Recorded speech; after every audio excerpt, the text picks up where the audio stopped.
시청자 여러분 안녕하십니까? 대한민국이 잘 보이는 곳으로 모셔다 드리는 신통방통 정치한배입니다. 먼저 오늘의 핵심 뉴스입니다. 민주당은 내년 총선을 앞두고 현역 의원에 대한 평가를 하고 있습니다. 그런데 하위 평가자에 대한 이 가점, 특히 이제 감점 부분이 있는데요. 이 부분을 놓고 논란이 있는 것 같습니다. 이른바 비명계 의원으로 찍힌다면 총선의 공천 자체를 못 받게 될 가능성이 높아질 수도 있기 때문입니다. 이러자 비명계에서는 강하게 반발하고 있습니다. 이재명 대표를 앞에 두고 낫지를 닮아간다는 표현까지 나왔습니다. 이광희 기자입니다. 민주당이 의결한 안건은 두 가지입니다. 내년 총선에서 하위 10% 평가를 받은 현역 의원의 감점을 20%에서 30%로 확대하고 당대표를 뽑는 전당대회에서 권리당원의 권한을 상대적으로 높이는 내용입니다. 당원의 의사가 제대로 반영되는 정치 시스템, 정당 시스템을 만드는 것이 우리의 책임이기도 합니다. 비명계는 공천룰을 바꾸는 건 비명계 학살을 위한 사전 작업으로 권리당원 권한을 높이는 건 친명체제 강화를 위한 것으로 의심하고 있습니다. 비명계 의원들이 이재명 대표 면전에서 거친 말을 쏟아낸 이유입니다. 직접 민주주의가 특히나 정치 권력과 결합할 때 독재 권력이 된다라고 하는 것. 우리는 그 경험을 최근에도 봤습니다. 나치. 말씀 어떻게 하십니까? 당 지도부가 지난 8월 조기 해체한 김은경 혁신위의 혁신안을 공천룰 개정에 명분으로 든 것도 문제 삼았습니다. 1호가 뭐였습니까? 불체포 특권을 포기하겠다였습니까? 우리 이재명 당대표부터 그렇게 하셨습니까? 이런 상황에서 과거 20년 집권론을 주장했던 이해찬 민주당 고문은 내년 총선에서도 최대 180석을 얻을 수 있다고 말했습니다. 일당을 뺏길 것 같지는 않고 단독 과반수를 넘기느냐 아니면 지난번처럼 180석을 먹느냐 노력하면 충분히 좋은 성과를 낼 수 있다고 저는 생각을 해요. 이 대표는 지난달 내부의 오만함을 경계해야 한다며 당내 낙관론을 경계해왔습니다. TV조선 이광입니다. 네, 이 소식은 잠시 뒤에 전해드리고요. 이보다 먼저 지금 법적으로 발등에 불이 떨어진 사건이 있죠. 어쩌면 민주당 의원들이 줄 소환될 가능성도 있는 사건. 송영길 전 대표와 관련된 사건입니다. 검찰을 향해서 나를 소환해달라고 줄기차게 요구해왔던 송영길 전 민주당 대표가 조금 전에 8시 반 검찰에 출석을 했습니다. 2021년 민주당 전당대회에서 돈봉투 살포 의혹 최종 수혜자, 지금 정점으로 지목되고 있는 가운데 8개월 만에 검찰 수사 시작 8개월 만에 조금 전에 포토라인에 서서 이렇게 말을 했습니다. 물러서지 않겠습니다. 검찰 독재에 대한 전 국민적 저항운동에 함께하겠습니다. 검찰과 독재는 두려움을 먹고 살아갑니다. 쫄지 맙시다. 살아있는 권력에 대한 수사로 인기를 끌어 정권을 잡은 윤석열 검찰 하나회의, 권력을 잡으니 하이에나처럼 살아있는 권력의 하수인이 되어 죽은 고기를 찾아다닙니다. 사법의 주도권을 검사에게 넘겨서는 안 됩니다. 검사의 일방적인 피의자 신문조서로 사법 판단을 좌우하는 시대를 끝내야 합니다.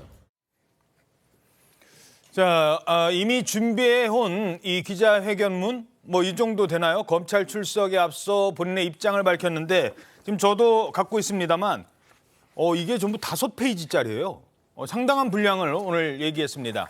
정리를 좀 해주시죠. 예, 지금 보신 것처럼 오늘 오전 8시 25분쯤에 서울중앙지검에 도착한 송 전 대표는요, 말씀하신 대로 준비한 원고를 모두 낭독했습니다. 검찰이 정치 기획 수사를 하고 있다 이렇게 규정하면서 돈봉투와 관련한 자신에 대한 증거 조작이 제대로 되지 않으니까 주변 사람 100여 명을 압수수색해서 별건 수사에 올인하고 있다 이렇게 주장했는데요. 그러면서 검찰과 독재는 두려움을 먹고 자란다. 쫄지 말자. 특수부 검사와 맞서 싸우겠다. 이런 말도 했습니다. 예. 이 송 전 대표는 지난 전당대회에서 당 국회의원 등에게 9,400여만 원이 뿌려진 과정에 개입했다. 이런 의혹을 받고 있는 상황이죠. 그러나 이 윤석열 정부와 특수부 검사들 행태가 더 이상 공익의 대표자로 볼 수 없다. 이렇게 반박하면서 권력을 잡으니 하이에나처럼 살아있는 권력의 하수인이 돼 죽은 고기를 찾아다닌다. 이렇게 화살을 검찰로 돌렸습니다. 또 자신은 변호사이자 5선 의원을 지냈고 인천시장 당대표를 역임했다 이렇게 설명하면서 그러면서도 전세 빌라에 살고 있다. 돈 없는 외로운 후보였다 이렇게 강조했고요. 모든 정치적인 책임은 내가 지고 가겠다 이런 말도 했습니다. 그렇군요. 정치적 책임을 지고 가겠다. 하지만 이건 정치적 책임 이전에 법적 책임을 물어야 될 사안입니다. 오늘 어떤 조사를 받을까요? 혐의가 굉장히 좀 늘어났습니다. 처음에는 이제 돈봉투 사건이 정당법 위반에 대해서 시작이 된 것인데 예. 지금 먹고 사는 문제 연구소라는 외곽 조직이 사실상 송영길 대표의 외부의 그냥 저수지처럼 사용된 것이 아니냐라는 것이 나왔고 거기에서 상당 부분 송영길 대표가 필요로 했던 자금이 대납됐던 정황이 나왔고 예. 거기에서 수수된 그 불법 정치 자금이 한 3억 5천만 원 정도인데 거기서 다시 또 4천만 원은 소각장 처리시설 증설과 관련한 국회 로비 차원에서의 뇌물이다. 그래서 지금 혐의가 3개입니다. 정당법 위반, 돈봉투 사건, 예. 그리고 정치자금법 위반, 그리고 이제 그중에 뇌물죄 이렇게 포함이 돼 있는데 이렇게 이제 3가지로 크게 혐의가 나눠져요. 그렇죠. 그래서 송영길 대표가 이 혐의에 대해서 다 수사를 받을 것인데 지금 최근엔 갑자기 무도한 검찰에 대해서 맞서 싸우겠다라고 하면서 묵비권 행사에 대해서 지금 얘기를 하고 있잖아요.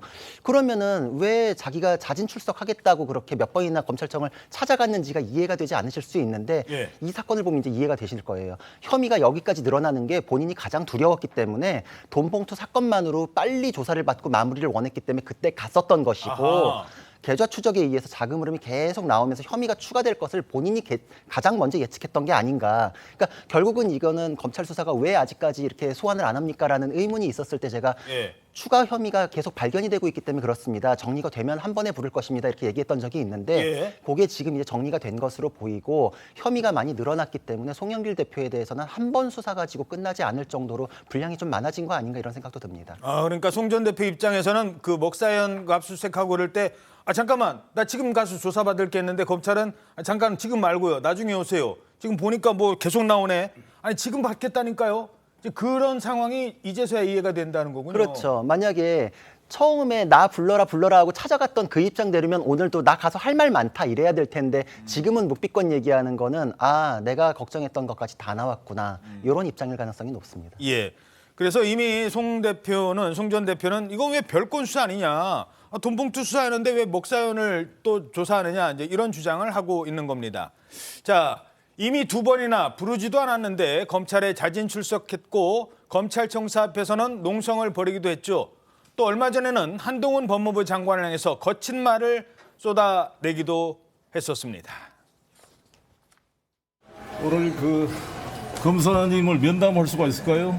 네, 근데 등록이 돼 있어야 들어가실 수 있는데 네. 현재로서 등록이 안 돼 있어서 아무튼 그쪽에서 통화를 먼저 하셔야 될것 언론을 같습니다. 통해서는 주위 사람을 괴롭히지 말고 저 송영길을 구속시켜 주시기 바라겠습니다. 검찰은 저를 소환하지 않고 저의 주변 사람들을 괴롭히고 있습니다. 이게 무슨 중대한 범죄라고 6개월 동안 이 하고 있는 정말 미쳐버릴 것 같습니다. 이걸 그대로 놔둬야 되겠습니까? 이게 내가 이 물병 있으면 던져버리고 싶은데 말이에요. 네, 물병이라도 있으면 던져버리고 싶다. 자, 아주 당당합니다. 일단 뭐 태도가. 근데 소환장을 받은 직후에 SNS에 올린 게 있대요. 뭐를 올렸느냐? 저렇게 무슨 포스터인가요? 뭐라고 써 있습니까? 드디어 검찰 소환, 정치검찰의 선전포고라고 하면서 드디어 날짜까지, 시간까지 오전 9시인가요 지금? 9시라고 써놨네요. 근데 출석은 8시 반에 했습니다. 마치 생중계를 하듯이 예고까지 했어요. 그런데 검찰 소환을 예고했던 이 포스터 어디선가 본 적 있으시지 않았습니까? 기시감이 드시죠? 자, 이거랑 비슷합니다. 왼쪽에 있는 포스터. 당당하게 맞서겠습니다. 지난 8월에 민주당 이재명 대표의 검찰 소환 당시 만들어졌다는 포스터. 자, 날짜 시간까지 저렇게 같이 적혀 있고 게다가요. 이봉창 의사가 나옵니다. 이봉창 의사 뭐라고 또 언급을 했느냐? 이봉창 의사를 언급한 부분이 있는데 저 SNS에 올린 글 보시기 바랍니다. 작게 써 있습니다만 본인을 지금 이봉창과 이렇게 비교하면서 자 떳떳하다. 나는 떳떳하다. 뭐 이런 주장을 펼쳤습니다. 자, 이 상황 어떻게 분석하십니까? 뭐 할 말이 너무 많은데요. 자, 예. 송영길 대표는 이봉창 의사까지 얘기를 하는데 이봉창 의사가 일본 차남한테 폭탄 던지면서 뭐 돈봉투 받았습니까? 그런 거 아니잖아요. 저분은 이 아까 나왔던 동영상에서 이 부분을 주목하실 필요가 있습니다. 이게 무슨 중대한 범죄라고 이렇게 뭐 하느냐 이런 말 했잖아요. 예. 이게 중대한 범죄가 아니라고 생각하고 있잖아요. 이분 변호사입니다. 그런데 이게 중대한 범죄가 아니라고 생각하는 이 법적 의식 하나에다가 한동훈 장관에 대해서 뭐 물병 있으면 어떻게 하겠다는 얘기까지 하잖아요. 제가 미쳐버리겠다는 말까지 했어요. 이 얘기는 뭐냐면 본인은 80년대 초반에 노동운동도 하고 변호사도 하고 오선 의원도 하고 인천시장도 하고 당대표까지 한 정말 지고지순한 이 나라의 정치 지도자인데 정치 전세 사는 사람인데. 그런데 감히 일개 법무부 장관이 나를 이 중대한 범죄다니 이 정도 작은 범죄 가지고 나를 이렇게 괴롭힌다. 아하. 지금 이거예요. 아. 그렇기 때문에 이 나라는 검찰 독재 국가고 나는 탄압을 받고 있으니까 내가 당당하게 나가겠다. 전 국민이여 나를 봐주세요. 제가 나라를 바로 잡겠습니다. 이겁니다. 완전히 딴 세상에 사는 분이죠. 이분의 생각을 어떻게 해석할 수가 있겠어요? 지금 말씀드린 이 구조가 아니면 이해가 안 가는 얘기를 하고 있는 거예요. 그래서 결과적으로 이분이 40년 전 인식 체계에서 아직도 벗어나지 못하고 있고 굉장히 그 본인을 너무 사랑하는 나머지 여기까지 논리를 끌고 왔다. 여기에 관심을 가질 필요는 없으나 저렇게까지 시끄럽게 하기 때문에 법의 잣대로 평가를 한 다음에 뭔가 합당한 조치를 할 수밖에 없는 상황까지 왔다. 예. 이렇게 봅니다. 예. 자, 뭐 이게 무슨 중대한 범죄라고 이제 그 부분에 대한 얘기인데요.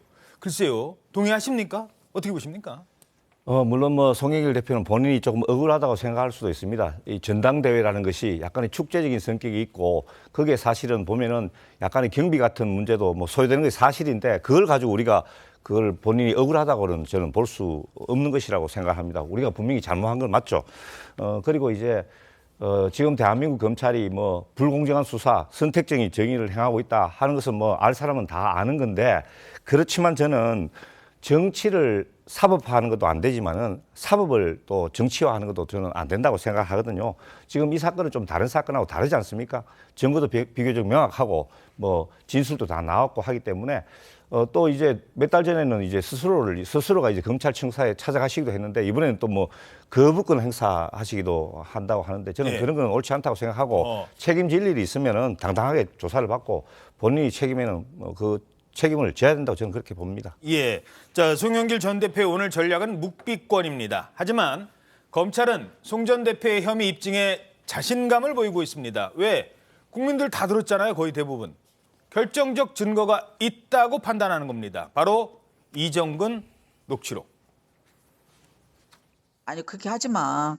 왜? 오빠가 그렇게 받아서 한다니까? 나한테 줘. 내가 그냥 송이 때 바로 같이 얘기했는데.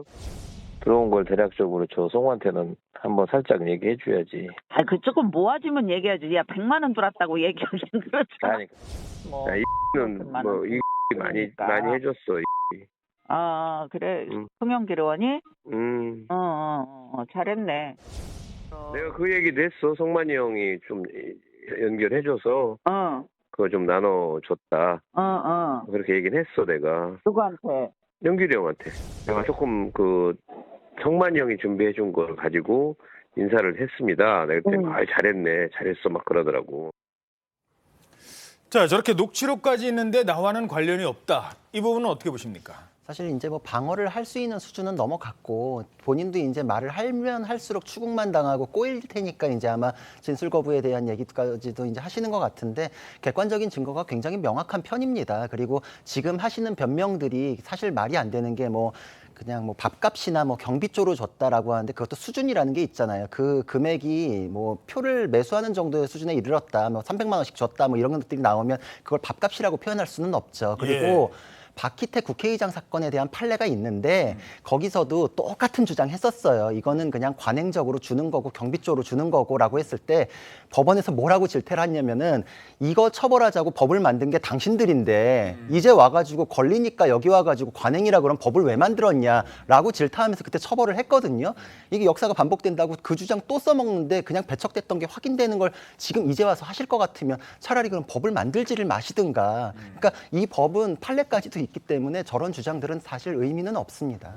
그 뭐 선거 이제 앞둔 많은 분들이 이 선거법도 많이 고민을 하실 텐데 지금 요즘 누구 만나서 밥 한 끼 사주는 것도 부담되고 예를 들어서 돈 10만 원, 돈 50만 원 줘도 그거 받으면 받은 사람도 처벌되잖아요. 받은 사람은 50배를 배상을 해야 됩니다. 예. 10,000원을 받았으면 50만 원을 내야 되고 이 정도로 법이 세고 저 같은 경우도 굉장히 조심하는 게 그냥 각자 계산해요. 그렇게 하고 웬만하면 식사 약속 안 잡습니다.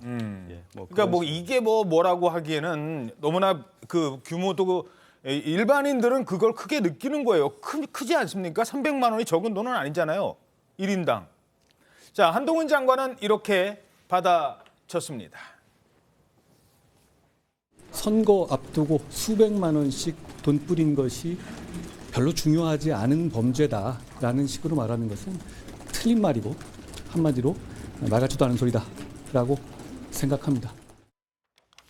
자, 그렇다면 문제는 지금 재판받는 사람들이요. 처음에는 모두 다 입을 닫을 거라고 생각을 했는데 이게 본인이 이러면 내가 다치는 거야. 내가 지금 처벌받는 거야 라고 하면서 저 몰라요. 이런 식으로 다른 사람한테 지금 떠넘기면서 결국은 송 대표한테 불리한 진술이 이어지고 있어요. 예, 특히나 이제 그 돈의 주인들이 하는 말이 관심을 끄는데 이 스폰서로 알려진 인물들 가운데 한 명인 김모 씨.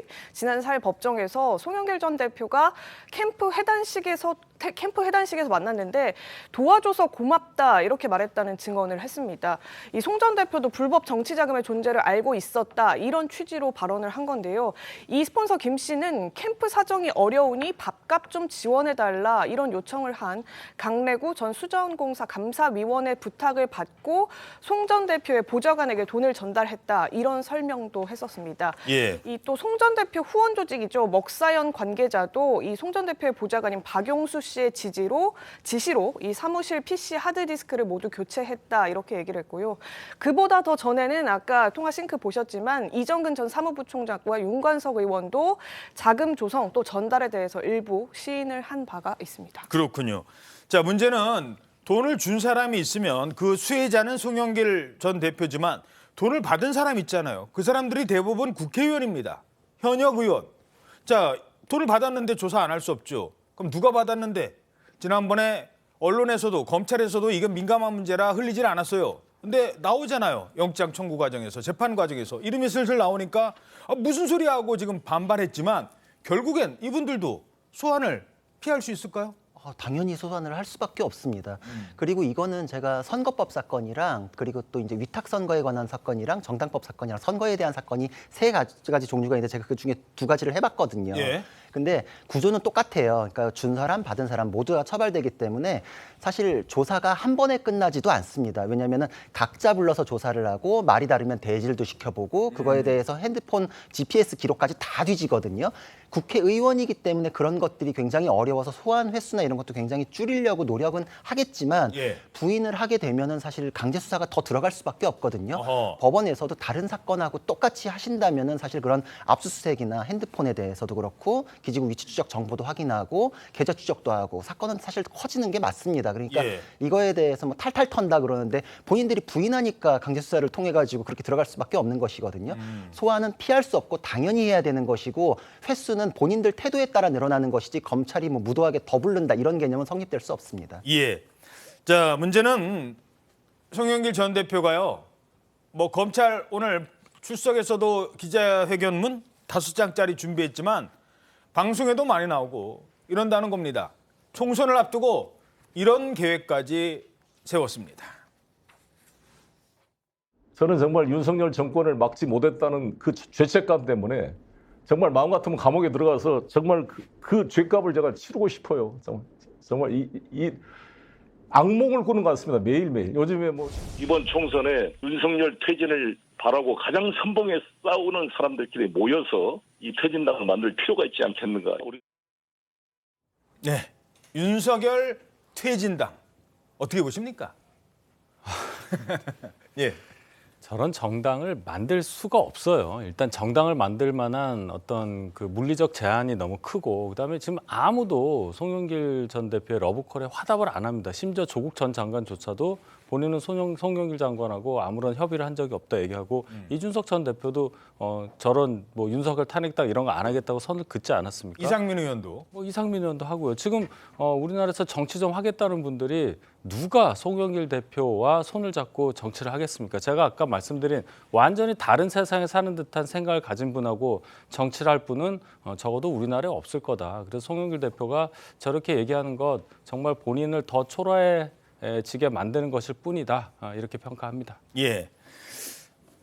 민주당의 위기는 이뿐만이 아닙니다. 송영길 전 대표는 뭐 탈당을 했으니까 형식적으로라도 당 밖의 문제라면, 당 밖의 문제로 차단하고 싶은 문제라면 이번에는 당 내에서 어쩌면 당이 쪼개질 수도 있다는 위기론까지 나오고 있는 문제입니다. 바로 현역 의원에 대한 평가 그리고 개딸을 비롯한 권리당원의 목소리를 강화하는 쪽으로 지금 당원을 바꾸려고 하고 있는 겁니다.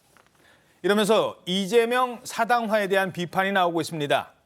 자, 비판의 목소리부터 나오죠. 어제 이재명 대표 앞에 앉아 있는데 이원욱 의원이 비명계 대표 주자 이원욱 의원이 이재명 대표 면전에서 이런 표현을 씁니다. 나치를 닮아간다.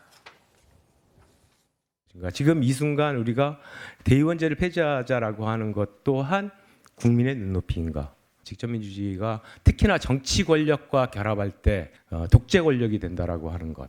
우리는 그 경험을 최근에도 봤습니다. 나치 그리고 황교안 자유한국당 대표와 태극기 부대와의 결합.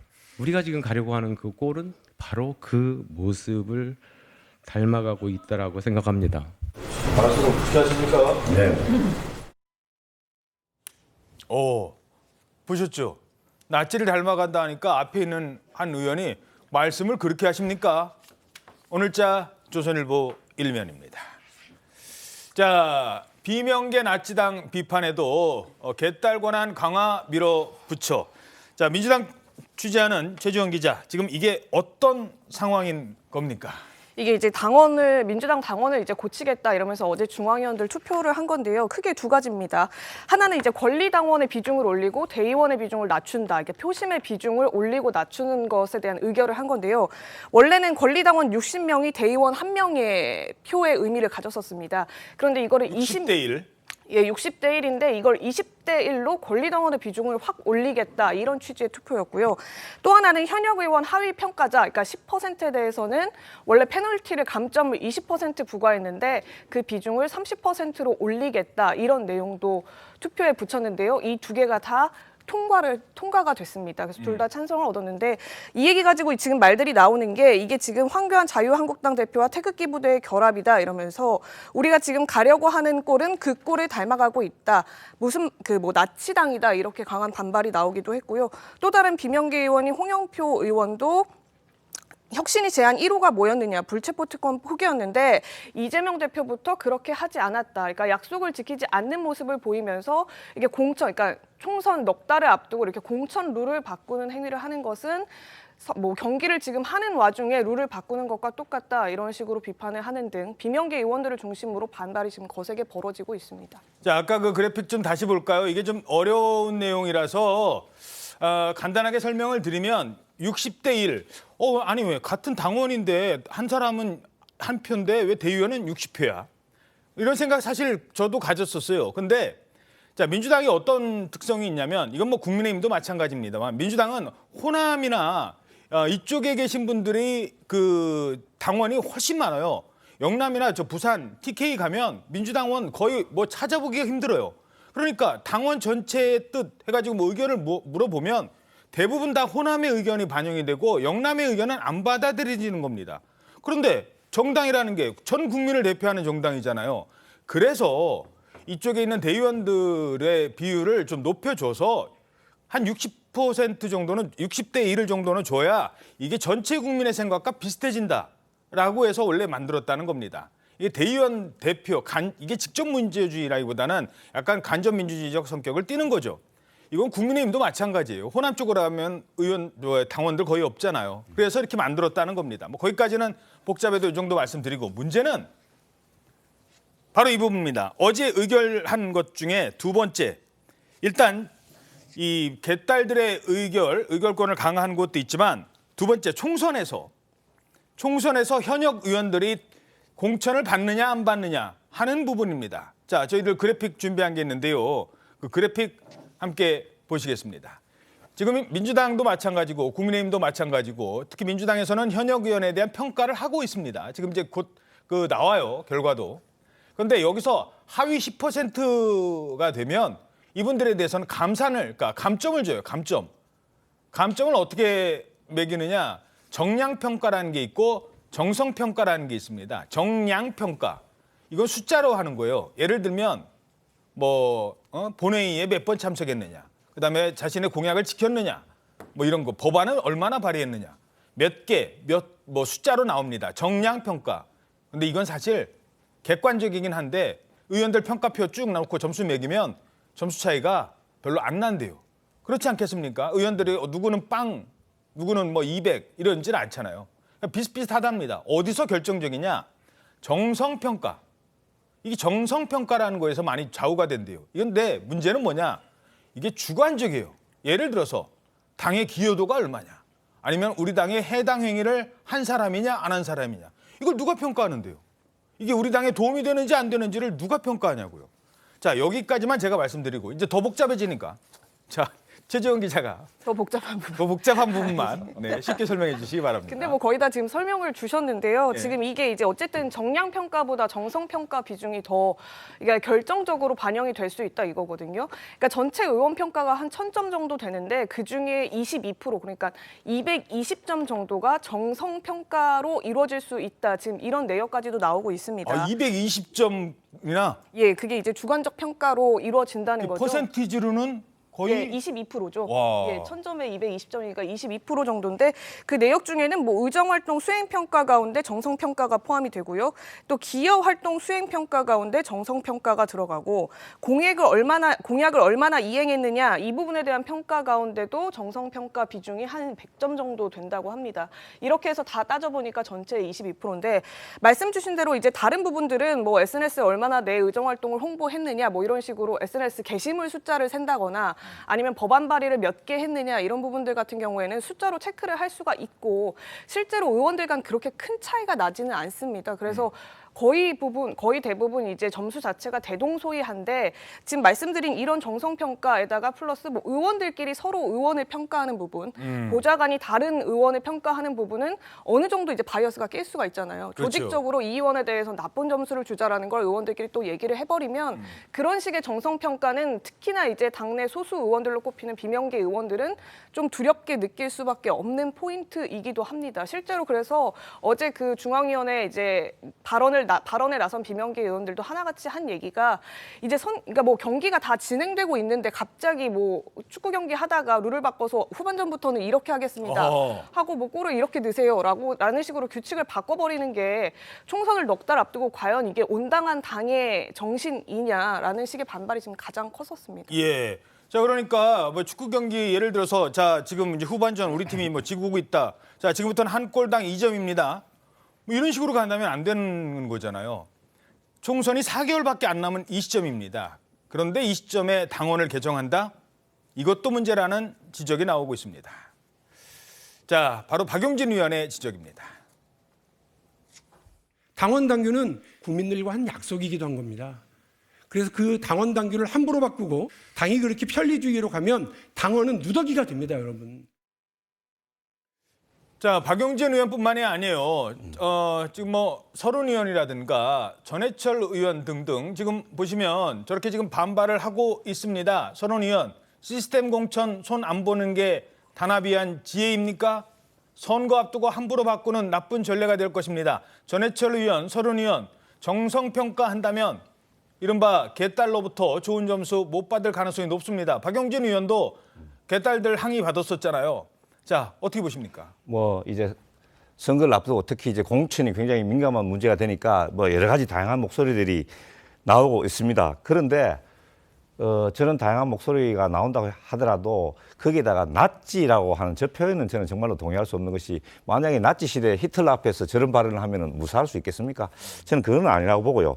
지금 이제 윤석열 정부의 폭주 실정에 대한 이제 정권 심판을 강하게 하기 위해서는 이제 강력한 리더십이 필요하다는 그런 게 한쪽에 있고, 그렇지만은 당내 민주주의도 준수돼야 한다는 그런 절차적인 그 두 가지가 이제 부딪히고 있다고 보는데, 그 와중에서 이제 현명한 이제 접점을 찾아야 된다고 이렇게 생각을 합니다.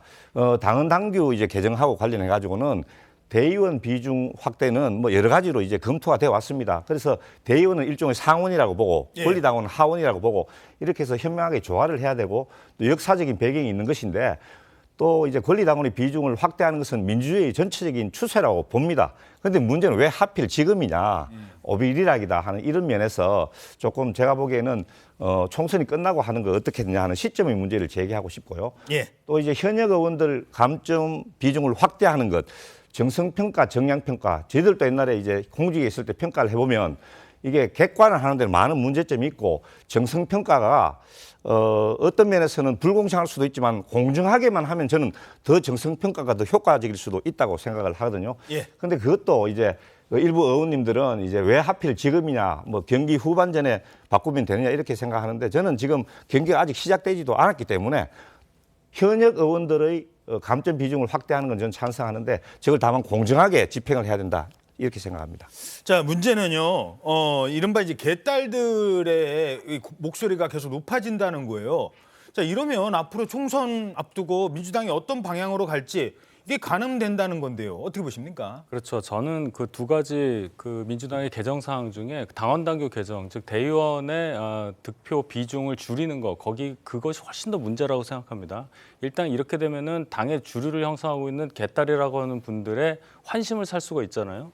그게 신호입니다. 이 당은 개딸 위주로 간다는 신호를 주기 때문에 민주당이 경선을 통해서 결국 후보들을 결정을 할 텐데, 그 과정에서 알게 모르게 친명이라고 하는 분들은 이득을 얻게 되는 거고, 더 큰 얘기는 뭐냐면 당이 결국 이재명 대표, 개딸의 지지를 받는 이재명 대표 유일 체계로 계속 간다. 총선 이후에도 간다. 사법 리스크 계속 강화됐다고 얘기하지만 그렇지 않다. 이 당은 다음 전당대회도 이재명이 다시 또 대표될 수 있는 그런 당이라는 인식을 당원들한테 주는 거예요. 그렇기 때문에 아주 멀리 본 포석이다. 이게 훨씬 더 민주당의 그 정당 활동에는 큰 문제가 될 수 있는 소지가 있다. 저는 그렇게 봅니다. 자, 얼마 전에 교통사고 당했죠. 유동규 전 본부장 관련 소식이 있어서 요거 잠깐만 짚어보겠습니다.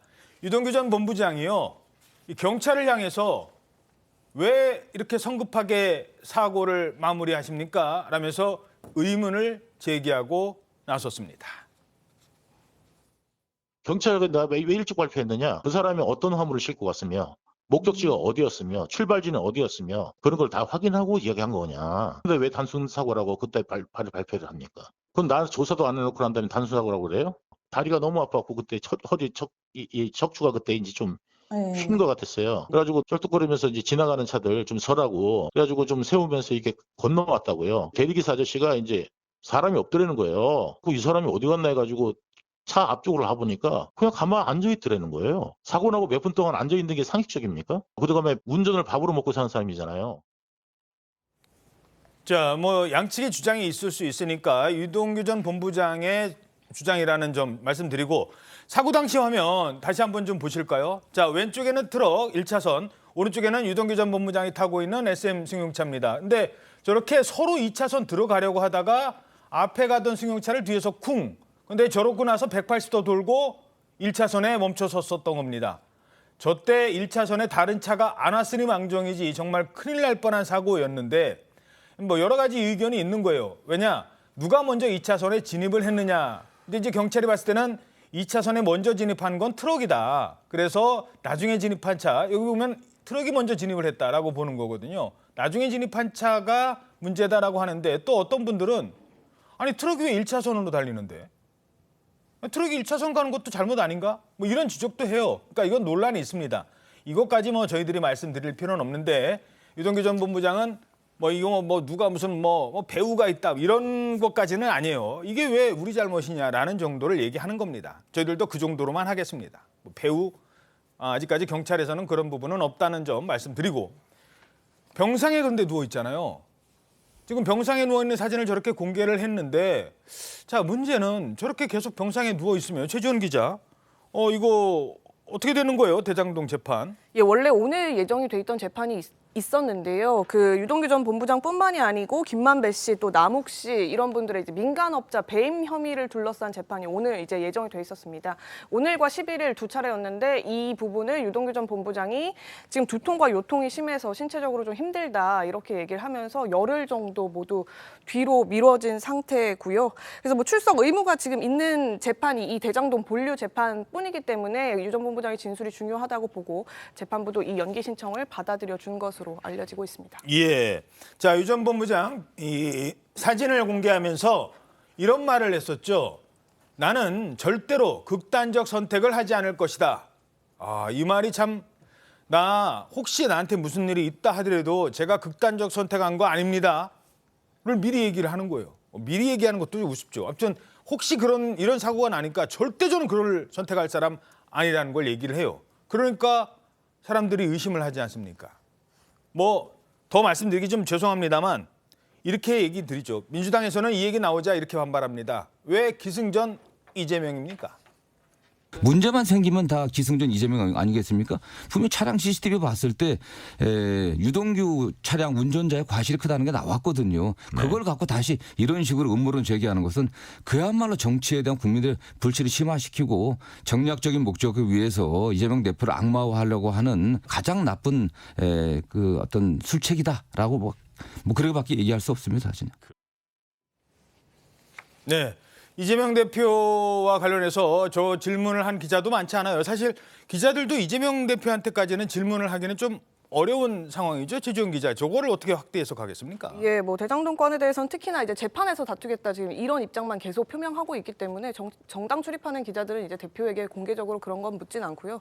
특히 유동규 전 본부장 사고 관련해서 그 전에 뭐 여러 불의의 일들도 재판 이재명 대표를 둘러싼 재판 과정에 많이 있었기 때문에, 그러니까 수사 과정에 많이 있었기 때문에 그 부분은 이제 뭐 직접적으로 묻기는 조금 조심스러워하는 측면도 있습니다. 단순히 이렇게 연결짓기도 조금 어려운 부분이 있어서요. 예, 자 문제는 이제 핵심 증인이잖아요. 김용이 왜 법정 구속까지 됐습니까? 유동규의 진술 때문이고 앞으로 정진상과의 재판 과정에서도 유동규가 할 역할이 꽤 많은데 증인으로서 자 어떻게 영향은 없을까 하는 부분이거든요. 그래서 이제 굉장히 큰 의미가 있었다. 유동규 본부장이 무사했기 때문에 정말 천만다행이다. 왜냐하면 이분은 실체 진실을 가리는 데 있어서 핵심이고 이분의 역할은 앞으로도 계속 필요하거든요. 왜냐하면 제가 그냥 우스갯소리로 얘기하자면 뭐 제가 군대에 있을 때 무슨 일만 터지면 이거 누가 그랬어? 그럼 전역하신 병장님이 그랬습니다. 이러면 그냥 묻어줬어. 넘어가 버리거든요. 그렇죠. 근데 형사 사건에서도 똑같아요.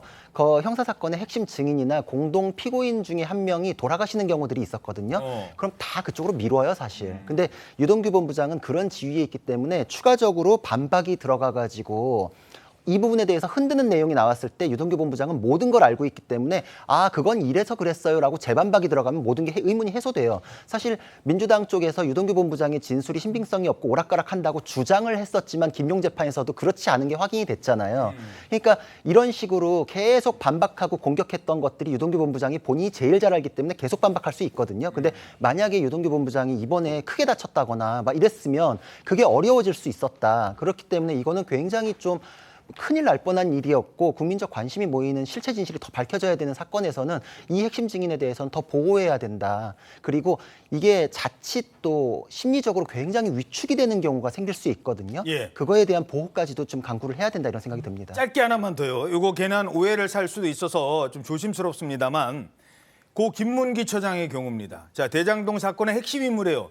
환수 부분에 대해서 이 부분이 누구보다 더 잘 알고 있었던 사람이에요. 김문기 처장 극단적 선택했죠.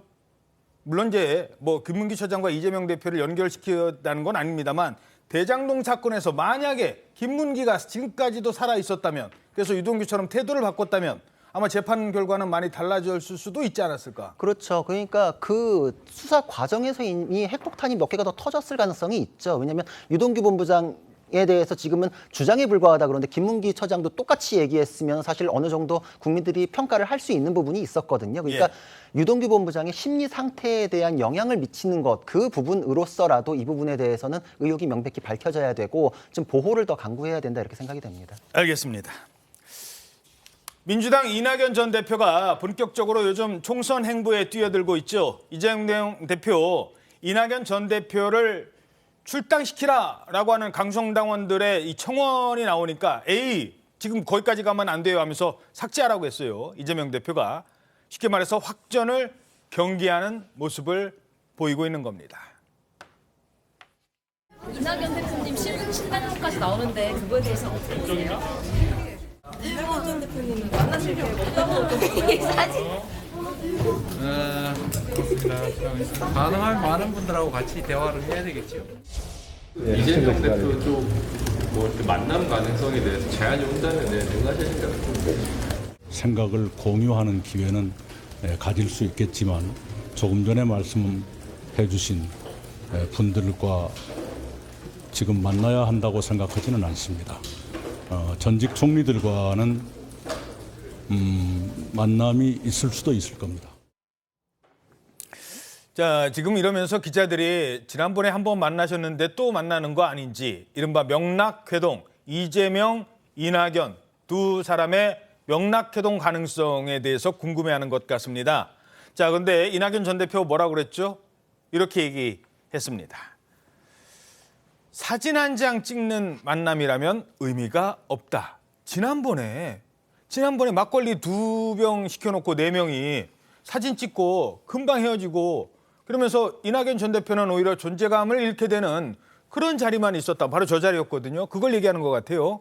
예, 맞습니다. 지금 이낙연 전 대표가 미국에서 연수를 하고 이제 귀국을 하니까 이재명 대표가 바로 만나자 이렇게 요청을 해서 저렇게 모처 식당에서 비공개로 회동을 했고 사진을 찍은 모습이 이제 사후에 공개가 됐는데요.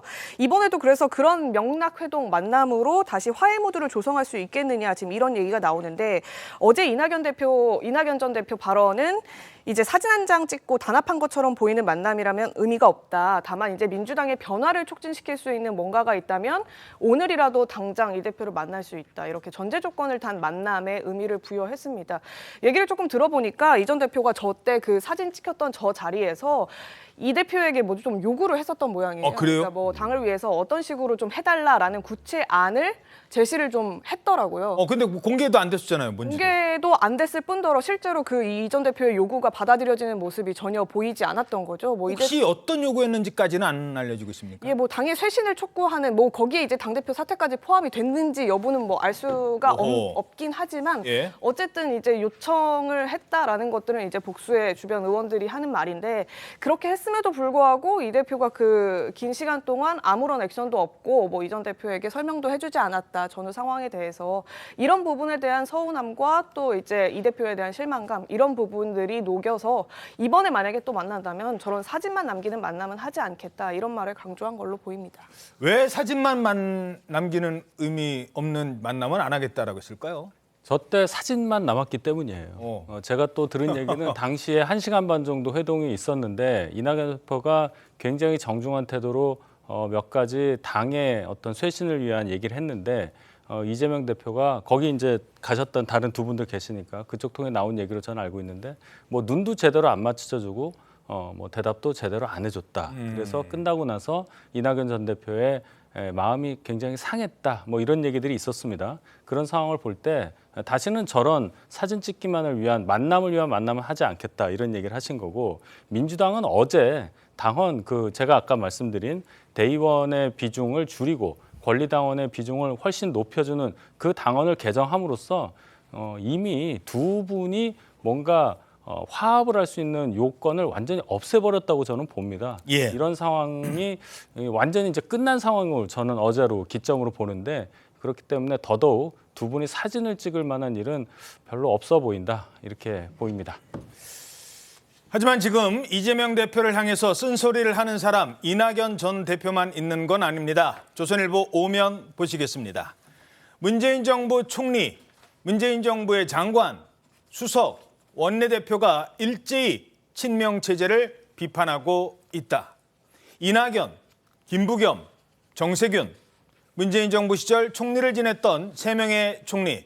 지금 화면에 나오고 계십니다만 물론 적극적으로 정치적인 목소리를 내는 사람은 현재까지는 이낙연 전 대표입니다. 하지만 앞으로 상황에 따라서는 이 3명 전직 총리의 연대 가능성도 제기되고 있습니다. 자, 물론 이낙연 전 대표는 열어두고 있는 상황입니다. 그러자 자, 이쪽에서 3명이 모여서 이낙연 전 대표에 대해서 비판을 하면 민주당 주인이 누군데 이런 얘기 나오기 시작하면 곤란해지잖아요. 친명계 좌장으로 알려진 정성호 의원 이렇게 얘기합니다. 에이 설마. 다 민주당에서 성장했고 민주당 키워냈고 민주당 당원들의 사랑을 받던 지도자들 아니겠습니까? 그분들이 민주당이 분열돼 갖고 총선에서 패배하는 그런 선택을 할 가능성은 전혀 없다고 보고 있습니다. 또 반면에 여기 한 사람이 최근에 총선 앞두고 또 등장합니다. 이재명 대표에게 힘을 실어주는 인물이 나왔습니다. 과거 민주당 20년 집권론 주장했었잖아요. 저 북한 갔을 때. 바로 그 사람입니다. 김대중 노무현 대통령을 탄생을 시켰고 작년에는 문재인 대통령을 당선을 시켰습니다. 한 10번은 더 시켜야 되지 않겠습니까? 우리나라는 1800년 이후에 제대로 된 개혁 민주 세력이 집권해 본 건 딱 10년밖에 없습니다. 이번에 겨우 이제 문재인 대통령 당선되고 지방선거 이겨서 제대로 할 수 있는 이제 그 상황이 왔습니다. 그 정책이 뿌리가 내리기 위해서는 20년 아니라 더 오랜 기간 동안을 가야 됩니다. 자, 그러면서 총선 앞두고 바로 이런 얘기를 나옵니다. 자, 이제 숫자가 자극이 되는 건데요. 이렇게 얘기했습니다. 내년 총선에서 민주당이 일당을 뺏길 것 같지는 않다. 단독 과반을 넘기느냐 아니면 지난 총선처럼 180석 먹느냐 그게 관건이다. 우리는 적어도 150에서 180석은 한다. 180석 정도 하자. 자, 누구는 지난번에 200 얘기했잖아요. 200. 대통령 탄핵시킬 수 있는 숫자 200까지 가자. 자, 이런 자신감 어떻게 보십니까?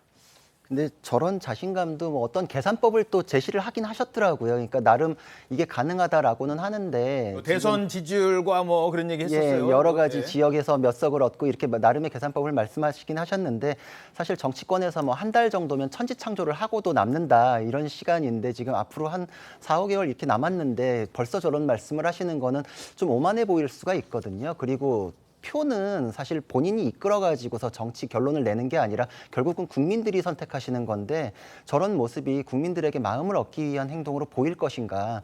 민주당에서는 사실 지금 제가 보기에는 사당화에 대한 논란이 내부에서도 더 터져 나올 수밖에 없거든요. 아까 여러 가지로 룰을 바꿨는데 저는 사실 뭐 가위바위보 했는데 아니야 3세판이야 뭐 묵집밥까지 해야 돼 이런 식으로 하는 거는 정말 어릴 때나 했던 얘기지 이렇게 다 큰 어른들이 나라를 이끌어가는 리더들이 저렇게 하는 거는 처음 봤어요. 근데 모든 면에서 지금 민주당은 본인들에게 불리한 거는 룰을 바꾸고 있거든요. 예. 사법 리스크도 검경 뭐 수사권 조정도 하고 검수완박도 하고 당내에서도 룰도 바꾸고 직무정지에 대한 당원 당규도 바꾸고 이런 것들이 국민들에게 얼만큼 설득력을 얻고 있는지에 대해서 지금 체크를 하고 계시는지 그것과 상관없이 나는 민주당이니까 반정부 투쟁으로 슬로건을 내걸면 그냥 표는 오겠지라는 안이한 생각으로 저런 계산법이 나온 건 아닌가. 저로서는 국민들께 그렇게 동의받을 수 있다 생각하지는 않습니다. 어떻게 보십니까? 예, 걱정스럽죠. 겸손하고 또 겸손해야 될 시기에 저런 말씀이 또 나왔다는 거 정말 바람직하지 않고 저희들이 이제 통합과 혁신 그중에서도 겸손이 저는 가장 중요하다는 말씀 다시 한번 드리고 싶습니다. 저 세 분 총리께서 저렇게 이제 민주당을 걱정하는 저런 목소리 하는 거 저는 이제 이재명 대표께서 분명히 경청을 하셔야 된다고 봅니다. 원칙과 상식입니까? 저분들 한 5분들이 말씀하시는 거 하고 총리까지 지내신 저 분들의 비중은 완전히 다릅니다. 그래서 저분들이 이제 저는 신당까지는 가지 않으리라고 봅니다. 왜냐하면 분열하면 필패라는 것을 누구보다도 잘 아시는 분들께서 그런 선택을 할 일은 없다. 그렇지만 또 한편으로 보면은 이낙연 대표께서 점점 발언의 강도를 높이시는 걸로 봐서 평소에 저분이 저렇게까지는 안 하시는데 싶은 좀 걱정도 있는 게 사실입니다. 이재명 대표께서는 총선 승리를 위해서는 어떠한 일도 마다하지 않겠다고 하셨는데 그걸 이제 좀 보여주셔야 된다. 지금 강성 지지자들도 최근에 저한테 문자를 오면서 그분들도 지금 걱정을 좀 하고 계시거든요. 예. 윤석열 정권을 심판하는 것이 그분들의 가장 큰 목표, 총선 승리가 가장 큰 목표라고 그렇게 말씀하시는데 이재명 대표께서 저분들의 목소리를 경청해야 된다고 봅니다.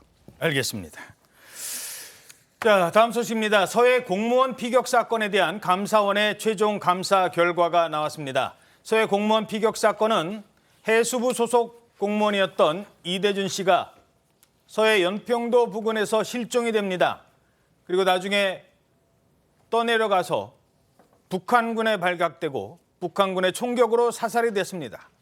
그리고 당시 코로나라는 시국 이후로 시신마저 불에 타서 훼손이 됐던 그 사건. 감사원의 최종 검사 결과가 나왔습니다. 그때 우리 정부는 무엇했느냐? 한마디로 은폐하고 왜곡했었다는 게 감사 결과로 드러났습니다. 그날 밤 어떤 일이 있었던 걸까요? 자, 일단 어제 발표가 됐고 내용 그동안 알려졌으니까 간략하게 말씀드리겠습니다만 시간대로 다시 한번 좀 정리를 해주시죠. 예, 감사원 발표 토대로 한번 다시 설명드리겠습니다. 어업지도선에 실종된 해수부 공무원 이대준 씨, 이 서해상에서 표류 중인 사실이 우리 정부에 처음 포착이 된 게 지난 2020년 9월 22일에 오후 4시 43분이었습니다. 이를 확인한 합참은 통일부가 주관해야 할 사항이다 이렇게 얘기를 하면서 국가안보실에 보고만 하고 그 외에 별다른 대응 조치를 하지 않은 걸로 파악이 됐는데요. 이후 1시간여가 지난 오후 6시쯤 안보실이 통일부에 관련 내용을 전파를 하지 않았고 결국 통일부는 국정원으로부터 얘기를 들었는데 이 통일부 담당 국장이 통일부 장차관에게 해야 할 보고를 또 누락합니다. 그리고 오후 7시 반에 안보실 위기관리센터장은 북한이 이 씨를 구조할 것이다 이렇게 보고 퇴근을 했고요. 네?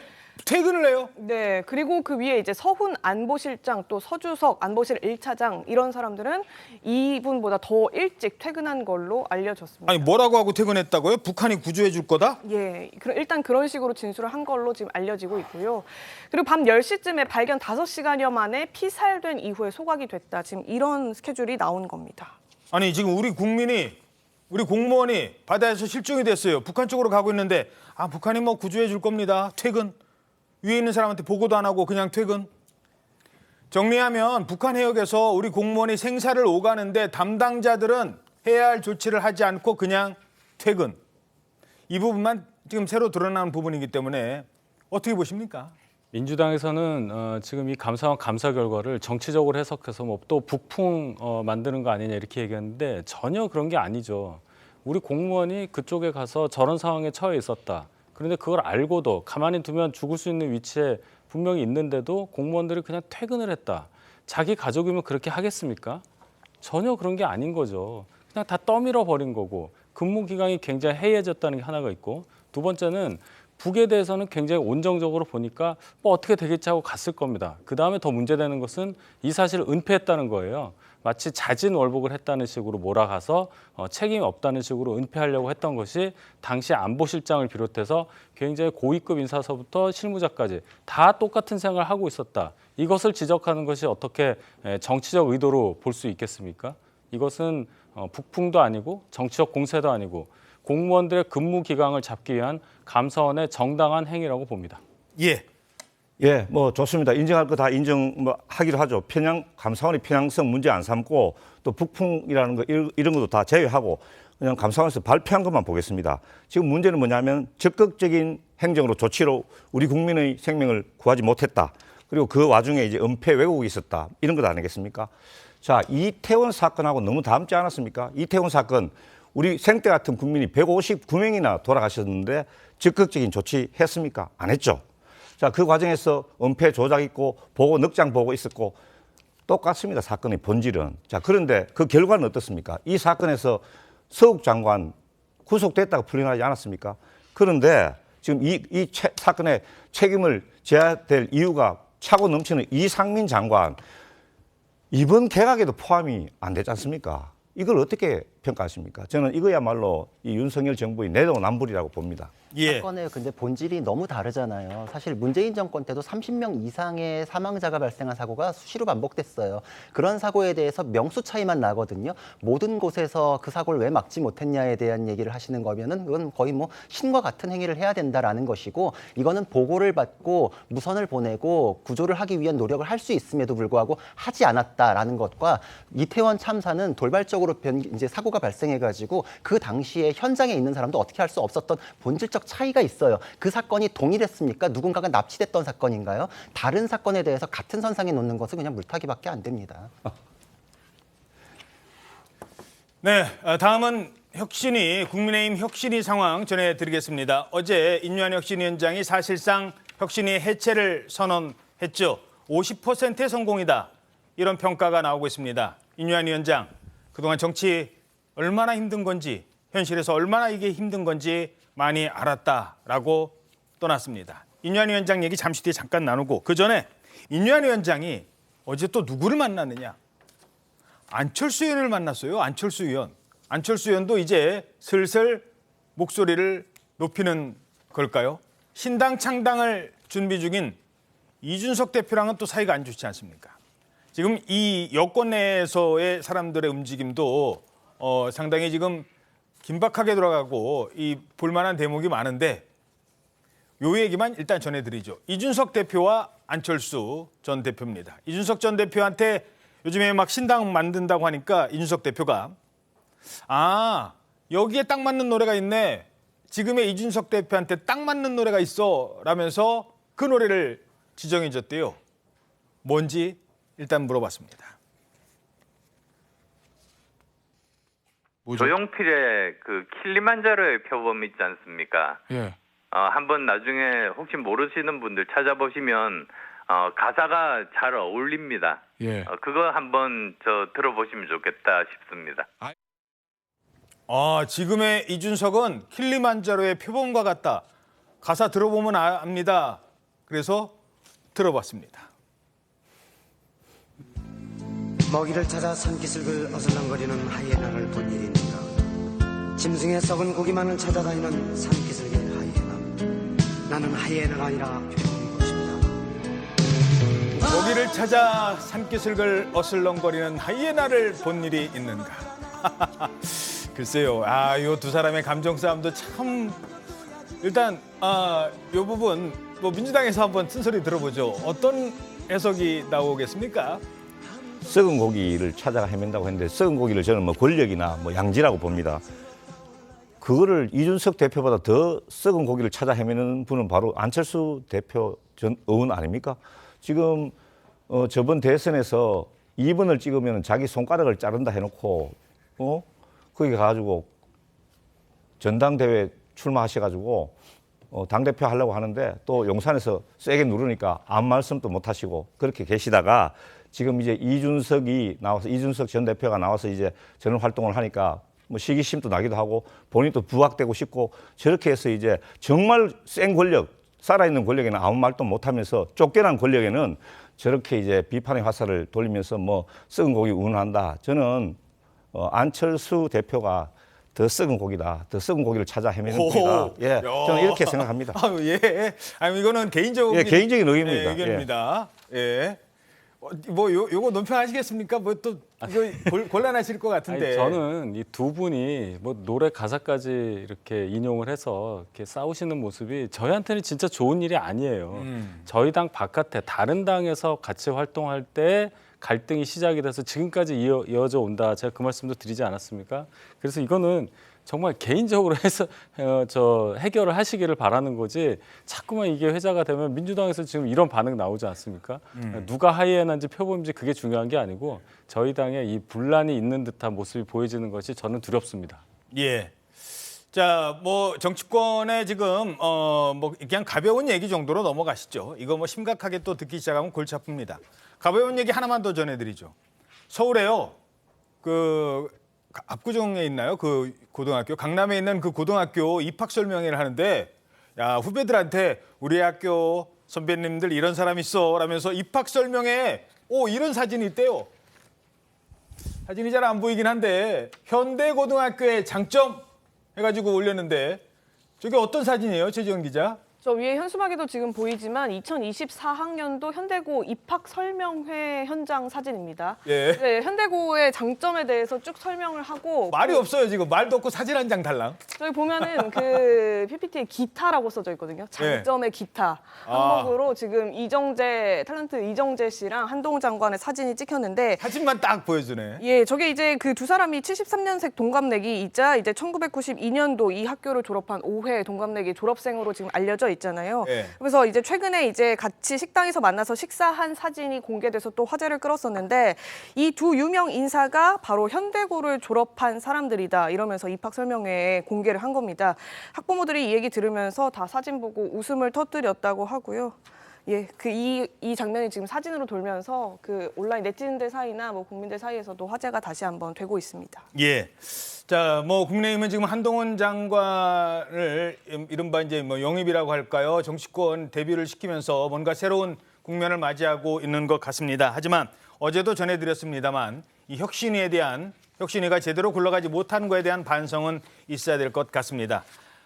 짧게 뭐 시간 관계상 많이는 못 드리겠습니다만 그동안 혁신위, 국민의힘 혁신위, 김기현 대표 체제 요거에 대해서 쓴소리를 듣고 넘어오는 가야 될 것 같아요. 예, 뭐 인요한 혁신위가 크다란 목적을 가지고 출발했고 좀 국민의 그 지지도 얻은 것 같아요. 그리고 강성규 전 수석의 표현을 들자면은 이제 윤심도 어느 정도는 또 반영이 돼 있었다 이렇게 보는데 즉위 실패했다. 저 인요한 혁신위가 국민의 지지도 받았고 윤심도 어느 정도 실려 있었는데 실패했다. 저는 이게 이제 굉장히 큰 문제로 보고 앞으로 이제 용산의 그립 장악력도 약해졌고 또 김기현 대표도 뭐 굉장히 혁신을 할 것처럼 이야기하고 하다가 보니까 근데 막상 그게 개인의 어떤 구체적인 이익과 진위로 이제 진퇴 문제로 나오니까 저렇게 반발하고 있다. 앞으로 국민의힘에 아마 좀 권력 투쟁이 일어나지 않을까 하는 이런 예상을 좀 해봅니다. 예, 자 국민의힘을 좀 고쳐 쓰겠다라고 나타난 인요한 위원장 50%만 성공하고 물러나는 것 같습니다. 이제 나머지 50%는 선거 앞두고 어떤 모습으로 탈바꿈하느냐에 달려있는 것 같습니다. 구자룡 변호사가 오늘 뭐 뉴스에 좀 나왔는데 개인적인 얘기니까 뭐 특별한 질문은 드리지 않겠습니다. 뉴스에 찾아보시면 될 것 같고요. 네, 아마 많은 변화가 또 있을 것 같습니다. 웃고 계시나요? 네, 뭐 잠깐만. 네, 얼굴만 보여주세요. 네, 그냥 웃죠. 뭐. 예, 알겠습니다. 아마 오늘 오후에 발표가 뭐가 이제 국민의힘에서 나올 것 같은데요. 예. 네, 변호사님 이름도 거론될 수 있을 것 같습니다. 예, 저희 패널 중에 한 사람이라 말씀드렸고 뭐 여기서 또 얘기하면은 상대방도 있는 문제이기 때문에 더는 말씀드리지 않겠습니다. 다음 소식입니다. 문재인 전 대통령의 사위를 부당 채용한 혐의로 수사를 받고 있는 이상직 전 민주당 의원 관련 소식입니다. 이상직 전 의원이 자신이 실소유주였던 이 태국의 항공사 대표에게 보낸 옥중 편지가 지금 드러났어요. 검찰이 확보했답니다. 이 편지에는 이런 내용이 들어있었다고 합니다. 김도형 기자입니다. 이스타항공 자금을 빼돌려 태국의 타이스타젯 설립 자금으로 쓴 혐의를 받고 구속 상태로 검찰 조사와 재판을 받아왔던 이상직 전 의원. 검찰은 수감된 이 전 의원이 지난해 말과 올해 초 타이스타젯 박모 대표에게 쓴 옥중 편지 2건을 확보했습니다. 박 대표는 이 전 의원 지시로 문재인 전 대통령의 사위 서모 씨를 타이스타젯 임원으로 채용했던 당사자입니다. 편지에는 이 전 의원이 서 씨의 영문 이름으로 알려진 제임스를 거론하면서 채용 경위를 어떻게 해명할지 대응 논리가 필요하다고 적은 내용이 담긴 것으로 알려졌습니다. 검찰은 이를 이 전 의원이 박 대표를 회유해 자신에게 유리한 진술을 하도록 한 정황으로 보고 있습니다. 하지만 박 대표는 검찰 조사에서 이 전 의원이 서 씨 채용을 지시하면서 임원 수준의 급여와 주거비를 지급하라고 했다고 진술했습니다. 서 씨는 월급 800만 원에 숙소 월세 10만 바트, 우리 돈으로 약 375만 원을 매달 받은 것으로 알려졌습니다. 검찰은 이 전 의원에게 채용 압력을 행사한 사람이 따로 있는지 등 수사를 이어가고 있습니다. TV조선 김도영입니다. 자, 요거 하나만 짚고 넘어가죠. 채용 경위를 어떻게 설명할지 대응책을 논의했다. 자신에게 유리한 증언을 해달라고 회유하는 내용도 포함이 됐다.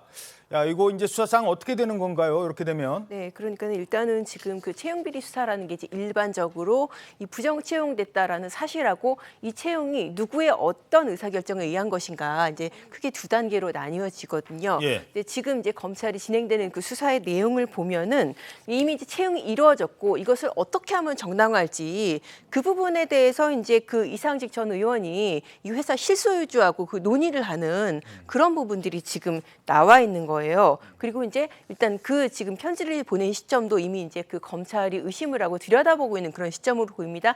이 시점에 더 이상 이 일이 확대되지 않도록 어떻게 조금 뭐 은폐 내지 축소를 할지 그런 것을 논의한 정황으로 보이긴 합니다. 그렇군요.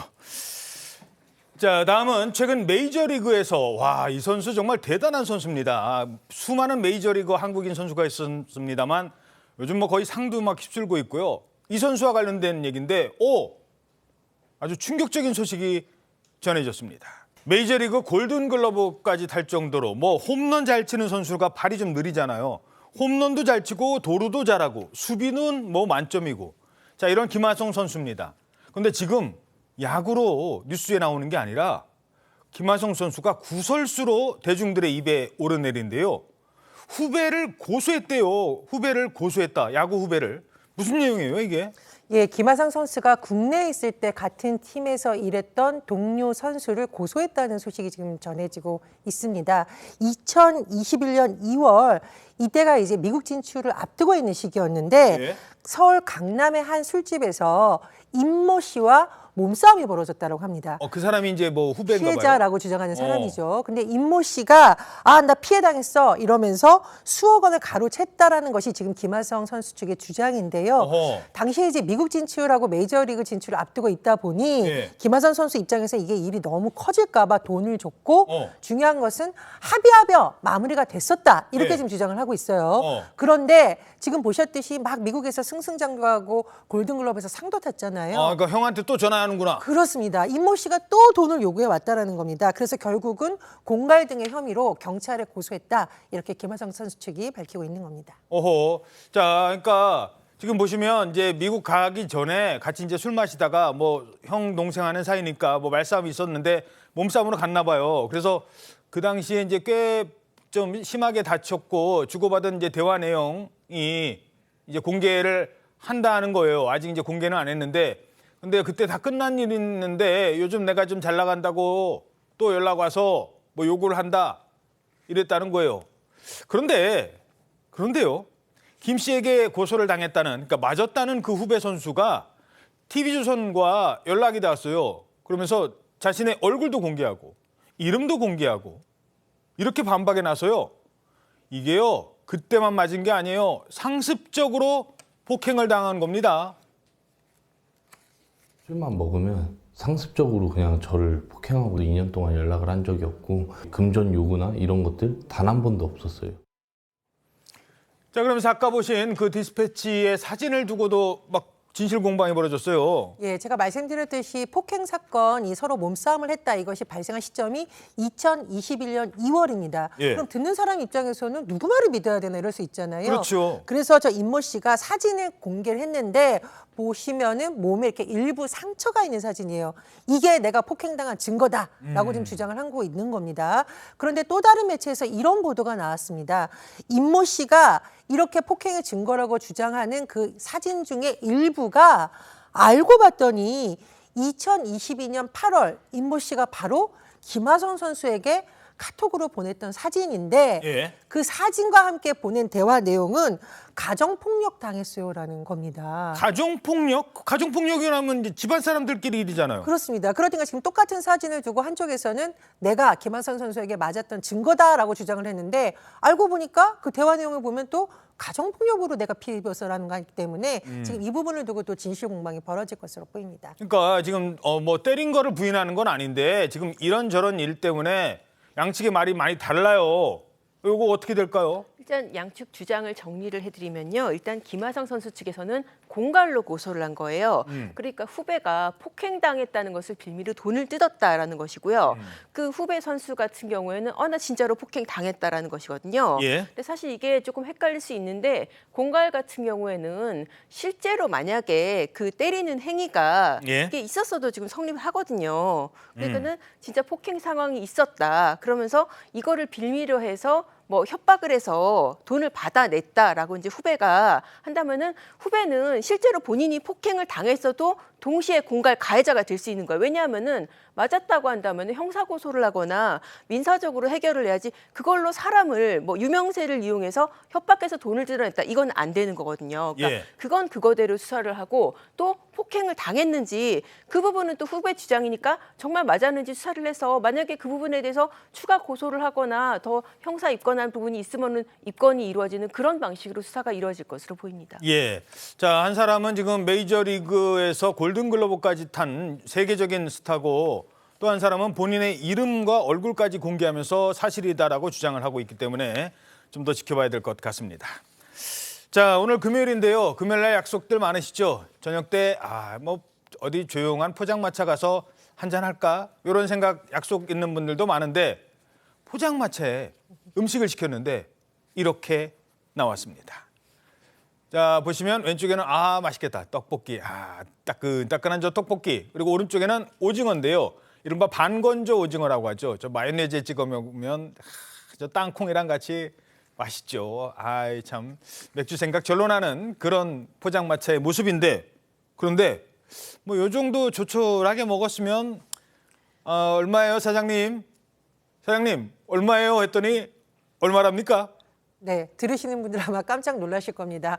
떡볶이 가격 2만 원. 2만 원? 그리고 플라스틱 접시에 반건조 오징어 하나 있고 땅콩 조금 담겨 있고 마요네즈인 것으로 보이는 소스 조금 있는 것 19,000원이라는 거죠. 와. 사실 뭐 어떤 술집이나 이런 데 가면 해물 떡볶이에서 한 15,000원 정도 하는 곳이 있긴 합니다. 그런데 이 가게 같은 경우에는 포장마차용 술집이에요. 그럼 보통 우리가 플라스틱 의자, 플라스틱 탁자 이런 데 놓고 앉잖아요. 예. 그런데 이게 압구정동에 있는 술집이라고 하거든요. 갑론을박에 일고 있는 겁니다. 아무리 압구정동에 있는 술집이지만 플라스틱에 이렇게 접시에 담아주고 더군다나 떡볶이가 2만 원이면 너무 비싼 거 아니냐? 이렇게 지금 논란이 일고 있다는 거죠. 예, 알겠습니다. 에이, 설마 저기 2만 원은 좀 심한 거 아니나 싶습니다. 자, 그런데 다음에 전해드릴 사건은요. 요건 좀 갑론을박이 있는 겁니다. 제목은 고기 30인분. 와, 어느 식당에 고기를 30인분을 주문한 겁니다. 손님들이 와서 손님은 6명. 야, 많이도 드시네. 1인당 5인분씩 30인분을 시켰습니다. 그런데 30인분 시키니까 손님들이 얼마가 나오겠어요. 매상이. 그때 한 사람이 이런 요구를 합니다. 사장님, 저기 30인분 시켰으니까 음료수 하나씩 서비스 괜찮아요? 라고 했나 봅니다. 그랬더니 이런 설문조사가 올라옵니다. 갑자기 웬 설문조사냐?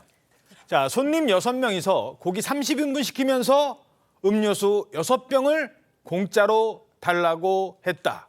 근데 거절했다네요. 저게 무슨 내용입니까? 일단 저 설문조사 내용부터 좀 정리를 좀 해볼까 하는데, 자, 야박하다.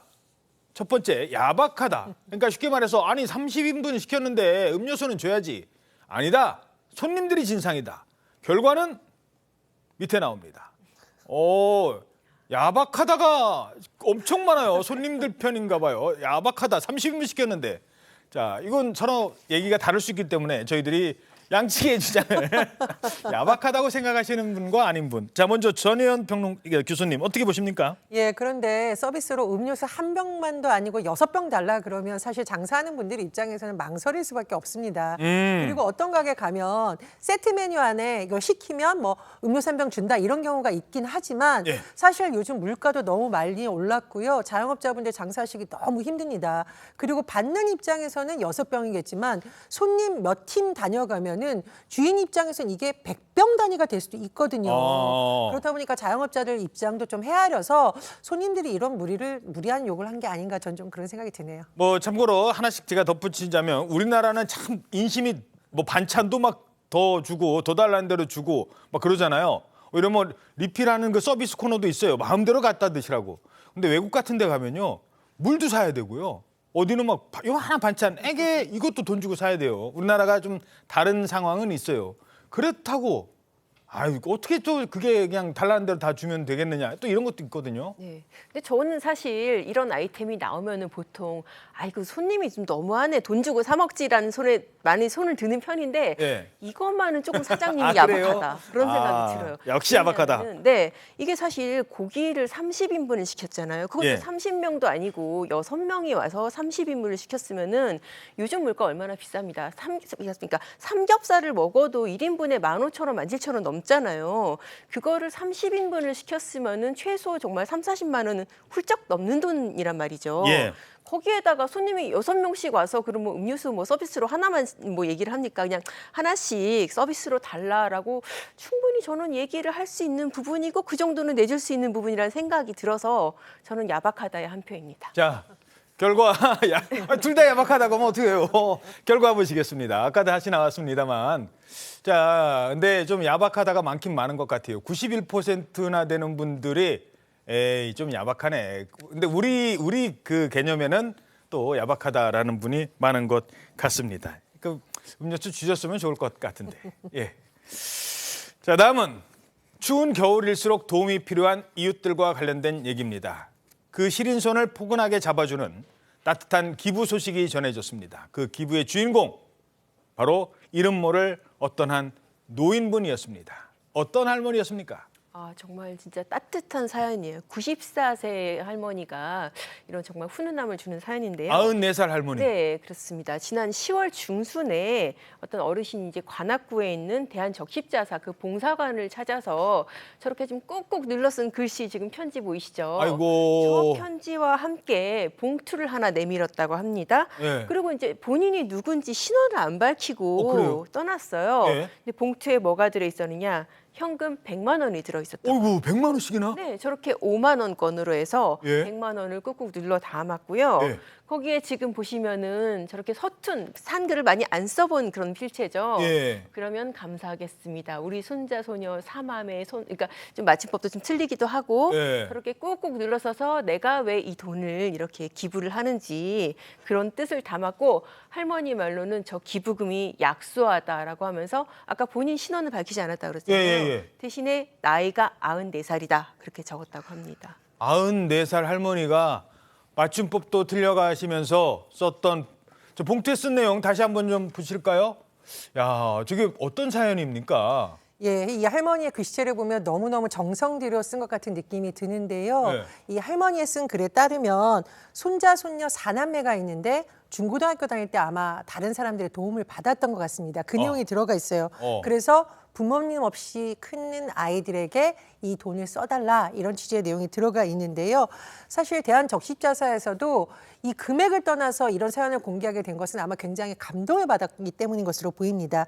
그래서 이 기부자분의 뜻을 살려서 이 돈을 어디에 쓰기라고 했냐. 정말 어려운 청소년, 청년들을 위해 쓰기로 했는데요. 예. 아동복지시설에 있던 청소년들이 일정 나이가 되면 퇴소를 하게 됩니다. 자립준비 청년이라고 하거든요. 예. 자립준비 청년을 지원하는 금액이라던가 또는 굉장히 위기 가정, 어려운 가정에 있는 아이들에게 주거비를 전달하는 사업으로 쓸 예정이라고 합니다. 아, 100만 원. 100만 원. 저 돈봉투 100만 원은요. 세상에 그 어떤 돈봉투보다 따뜻한 것 같습니다. 저희는 1분 뒤에 돌아오겠습니다. 네, 어떻게 오늘 아침 대한민국 잘 보이셨습니까? 오늘 하루 당신의 대한민국 신통방통이 응원해드리겠습니다. 여러분 고맙습니다.